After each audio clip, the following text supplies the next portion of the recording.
Dear student, आशा करता हूँ कि आप सभी स्वस्थ होंगे। आज हम कंट्रोल स्टेटमेंट्स के बारे में स्टडी करेंगे। देखिए, जो भी हम प्रोग्राम बनाते हैं, आपने जितने भी प्रीवियसली प्रोग्राम्स बनाए उसमें आपका कोई कंट्रोल नहीं था। कंट्रोल स्टेटमेंट्स ऐसी स्टेटमेंट्स होती हैं जिनकी हेल्प से प्रोग्रामर जो होता है वो प्रोग्राम के बिहेवियर पे कंट्रोल कर सकता है। आप जिस तरीके से प्रोग्राम को रन कराना चाहेंगे, प्रोग्राम उस तरीके से रन करेगा। हमारे सी लैंग्वेज में बहुत सारी स्टेटमेंट्स दी हुई हैं, जिसमें हमारे पास में डिसीजन मेकिंग स्टेटमेंट्स आती हैं, ब्रांचिंग स्टेटमेंट्स आती हैं, लूपिंग स्ट्रक्चर्स आते हैं। डिसीजन मेकिंग जहाँ पर आपको दो पाथ होते हैं और दो पाथ में से कोई एक पाथ चूज़ करना होता है, वहाँ पर हम कंडीशन लगाते हैं। अगर कंडीशन सेटिस्फाई होती है तो हमारे पास में यस आंसर आता है, कंडीशन डिससेटिस्फाई होती है तो हमारे पास में नो आंसर आता है। स्टूडेंट्स, हमारे पास में ब्रांचिंग स्टेटमेंट्स होती हैं। अगर हम ब्रांचिंग स्टेटमेंट्स की बात करें तो ब्रांचिंग स्टेटमेंट्स ऐसी स्टेटमेंट्स हैं जिनकी हेल्प से आप किसी एक पार्ट से दूसरे पार्ट पे जा सकते हो, किसी एक प्रोग्राम की स्टेटमेंट से जंप करके दूसरी स्टेटमेंट पे जा सकते हैं, या फिर हम पूरे प्रोग्राम का बिहेवियर भी वहाँ पर चेंज कर सकते हैं। नाउ स्टूडेंट्स, अब हम बात करेंगे लूपिंग स्ट्रक्चर्स की। अगर हम लूपिंग स्ट्रक्चर्स की बात करें तो हमारे पास में यहाँ पे फॉर लूप होता है, वाइल लूप होता है, डू वाइल लूप होता है। अगर आपको यहाँ पर लगातार किसी चीज़ को एग्जीक्यूट करना है तो यहाँ पर हम लूप्स को बनाते हैं। नाउ तो स्टूडेंट्स, जो हमारी लूपिंग स्ट्रक्चर्स होते हैं उनका बेसिकली मतलब ये होता है कि अगर आपको कुछ स्टेटमेंट्स को बार बार रन कराना है तो वहाँ पर हम लूपिंग स्ट्रक्चर्स का यूज़ करते हैं। और हमारे पास में फॉर लूप है, वाइल लूप है, डू वाइल लूप है, इनका यूज़ करके हम अपने प्रोग्राम को क्रिएट करते हैं। डिसीजन मेकिंग में हमारे पास में ऐसी स्टेटमेंट्स आती हैं जिनकी हेल्प के थ्रू आप डिसीजन मेकिंग कर सकते हो। फॉर एग्ज़ाम्पल, हमारे पास में इफ़ है, इफ़ एल्स है, नेस्टेड इफ़ है। ब्रांचिंग स्टेटमेंट्स में हमारे पास में ब्रेक आता है, गो टू आता है, स्विच आता है। ये सारे के सारे आपके क्या हैं? स्टेटमेंट्स हैं। आप ये भी कह सकते हैं ये हमारे कीवर्ड्स हैं। कीवर्ड्स के बारे में आपको बताया गया है कि ये ऐसे वर्ड्स होते हैं जो कि प्रोग्रामिंग के साथ में आपको पहले से दिए गए होते हैं। इनका एक स्पेशल मीनिंग होता है और उस मीनिंग के अकॉर्डिंग आपका जो कंपाइलर है वो इस कोड को इंटरप्रेट करता है, कोड को कंपाइल करता है और उसके अकॉर्डिंग आपका प्रोग्राम रन होता है। नाउ स्टूडेंट्स, अब हम बात करते हैं डिसीजन मेकिंग की, कि डिसीजन मेकिंग स्टेटमेंट्स में कौन कौन सी स्टेटमेंट्स आती हैं। तो आज हम डिस्कस करेंगे इफ़ स्टेटमेंट के बारे में। स्टूडेंट्स, ये जितनी भी स्टेटमेंट्स होती हैं इन सब के पास में एक कंडीशन होती है। उस कंडीशन के बेसिस पे ये स्टेटमेंट्स अपना टास्क परफॉर्म करती हैं, किसी स्पेसिफिक ऑपरेशन को परफॉर्म करती हैं। आज हम इफ स्टेटमेंट्स के बारे में स्टडी करेंगे। नाउ सबसे पहले हम ये देखते हैं कि इफ स्टेटमेंट का बेसिक पर्पस क्या है। देखिए, अगर मैं इफ स्टेटमेंट की बात करूं तो इफ स्टेटमेंट का बेसिक यूज़ होता है किसी कंडीशन को चेक करना। उस कंडीशन को चेक करने के बाद में हमारे पास में जो भी आउटपुट आएगा, अगर कंडीशन ट्रू है तो आउटपुट एग्जीक्यूट होगा, अगर कंडीशन फॉल्स है तो हमारे पास में हमारा आउटपुट नहीं आएगा, स्टेटमेंट रन नहीं करेगी। यहाँ पर भी इंटरनली हमारे पास में बूलियन वैल्यू आती है। हम ये कह सकते हैं कि जितनी भी स्टेटमेंट्स होती हैं ये डिपेंड करती हैं करेक्टनेस ऑफ दैट कंडीशन, कि वो स्टेटमेंट जो भी आपने कंडीशन यूज़ की है वो कंडीशन करेक्ट है या नहीं है। स्टूडेंट्स, हम ये कह सकते हैं it is mainly used in the situation. आप इन स्टेटमेंट्स का यूज़ ऐसे सिचुएशन पे करेंगे जहाँ पर आपको डिफरेंट ऑपरेशन परफॉर्म करने होंगे और आपको डिफरेंट कंडीशंस लगानी होंगी। इट मीन्स हम ये कह सकते हैं कि कंडीशन के अकॉर्डिंग ऑपरेशन यहाँ पर परफॉर्म होगा। स्टूडेंट्स, अगर हम इफ़ के सिंटेक्स की बात करें तो इफ़ के सिंटेक्स में आपको क्या करना होता है? एक्सप्रेशन को पास करना होता है, और ये जो एक्सप्रेशन है यही हमारा कहलाता है कंडीशन।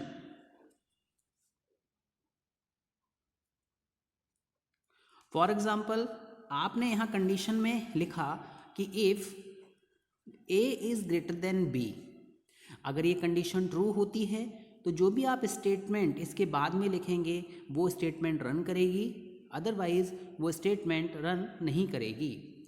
स्टूडेंट्स, अब हम बात करते हैं फ्लो चार्ट की कि किस तरीके से इफ़ स्टेटमेंट का फ्लो ऑफ एग्जीक्यूशन होता है। फ्लो चार्ट एक पिक्टोरियल आप कह सकते हैं ग्राफ होता है, डायग्राम होता है, जिसकी हेल्प से हम किसी भी कोड के फ्लो को देख सकते हैं कि कंट्रोलिंग किस तरीके से उस कोड पर हो रही है। स्टूडेंट्स, मैं यहाँ पर इफ़ स्टेटमेंट की बात कर रहा हूँ तो सबसे पहले क्या होगा, यहाँ पे स्टार्ट होगा, इसके बाद में स्क्वायर जो ब्रैकेट होता है आपका, इस तरीके का जो ब्रैकेट होता है उसमें हम कंडीशन लगाते हैं। अगर कंडीशन आपकी फॉल्स है तो इफ़ के बाद की स्टेटमेंट रन करेंगी, कंडीशन अगर ट्रू है तो इफ़ के इनसाइड जो भी आपने कोड दिया है वो रन करेगा। तो यहाँ पर अगर हम फ्लो ऑफ एग्जीक्यूशन की बात करें तो फ्लो ऑफ एग्जीक्यूशन हमें ये बताता है कंडीशन अगर ट्रू है तो इफ़ के पास में कंट्रोल चला जाएगा, और कंडीशन अगर फॉल्स है तो इफ़ के बाद की स्टेटमेंट्स आपकी रन करेंगी। नाउ स्टूडेंट्स, यहाँ पे हमारा फ्लो ऑफ एग्जीक्यूशन एंड होता है। स्टूडेंट्स, अभी हम एक प्रोग्राम देखेंगे, जैसे कि write a program to check whether a number is even or odd. आपको एक प्रोग्राम क्रिएट करना है, उस प्रोग्राम में आपको ये चेक करना है कि नंबर इवन है या ऑड है। देखिए, अगर हमारा नंबर जो भी आपने नंबर लिया, फॉर एग्जांपल 4, यहाँ पर अगर आप इसको डिवाइड करते हैं और आपके पास में रिमाइंडर, जिसे हम कहते हैं हिंदी में शेष, अगर 0 आता है तो आप कह सकते हैं कि नंबर क्या है, इवन है, अदरवाइज नंबर क्या है आपका, ऑड है। एक चीज़ आपको ध्यान में रखनी है कि यहाँ पर हम मॉडुलस ऑपरेटर का यूज़ करते हैं। यहाँ पर आपको डिवाइड ऑपरेटर का यूज़ नहीं करना है, मॉडुलस ऑपरेटर का यूज़ करना है। मॉडुलस ऑपरेटर हमें आउटपुट में रिमाइंडर प्रोवाइड करता है, और जो हमारा डिवाइड ऑपरेटर होता है वो हमारे लिए क्वोशिएंट प्रोवाइड करता है। नाउ स्टूडेंट्स, अब हम प्रोग्राम की बात करते हैं। देखिए, सबसे पहले आपको क्या करना है, आपने यहाँ पर एक फ़ाइल इंक्लूड की, जैसा कि मैंने आपको प्रीवियस लेक्चर्स में बताया हुआ है कि सबसे पहले हम क्या करेंगे, standard input output header file जो होती है उसको अपने प्रोग्राम में इंक्लूड कराते हैं। इसके बाद में आपने क्या किया, मेन फंक्शन क्रिएट किया। मेन फंक्शन के इनसाइड आपने एक नंबर लिया। सबसे पहले हमने क्या किया, इस नंबर को एक 0 वैल्यू प्रोवाइड कर दी। ये क्या है, आपका वेरिएबल है। वेरिएबल्स क्या होते हैं, जिनकी वैल्यू प्रोग्राम में वेरी करती रहती है। और इंटीजर क्या है, डेटा टाइप है, जो कि आपको ये बताता है कि ये जो नंबर है किस तरीके की वैल्यू को होल्ड करेगा। इसके बाद हम प्रिंटफ स्टेटमेंट का यूज़ करेंगे। प्रिंटफ स्टेटमेंट में आपने लिखा एंटर ए नंबर। यहाँ पर यूज़र के पास में इंफॉर्मेशन गई कि आप कोई नंबर को एंटर करिए। अब मैंने आपको बताया है कि जो प्रिंटफ होता है वो आपका रीडिंग के काम में आता है। कीबोर्ड से आप जो भी की प्रेस करोगे मॉनिटर पे जाएगी, मॉनिटर से आपको उसको क्या करना है, रीड करना है। उसके बाद में स्कैनफ फंक्शन की हेल्प से हम उस नंबर को जहाँ पर भी मेमोरी एलोकेट हुई है उसके एड्रेस पे जाके उसको सेव कर देते हैं। इसके बाद में हमने इफ़ कंडीशन लगा दी कि if number percentile 2 equal to 0, अगर हमारा नंबर 2 से कम्प्लीटली डिवाइड हो जाता है और आपके पास में 0 आता है तो हम ये कह सकते हैं कि नंबर क्या है, इवन नंबर है। फॉर एग्जाम्पल स्टूडेंट्स, यहाँ पर यूज़र ने क्या किया, 4 एंटर किया। जब 4 को 2 से आप मॉडुलस करेंगे तो यहाँ पे रिमाइंडर 0 आएगा। इट मीन्स ये क्या है, एक इवन नंबर है। फॉर एग्जाम्पल यूज़र ने 3 एंटर किया, 3 2 से कम्प्लीटली डिवाइड नहीं होता है, रिमाइंडर आपके पास में यहाँ पे 0 नहीं आता है, तो हम कह सकते हैं कि नंबर क्या है, इवन नहीं ऑड नंबर है। स्टूडेंट्स, अब हम एक प्रोग्राम और देखते हैं।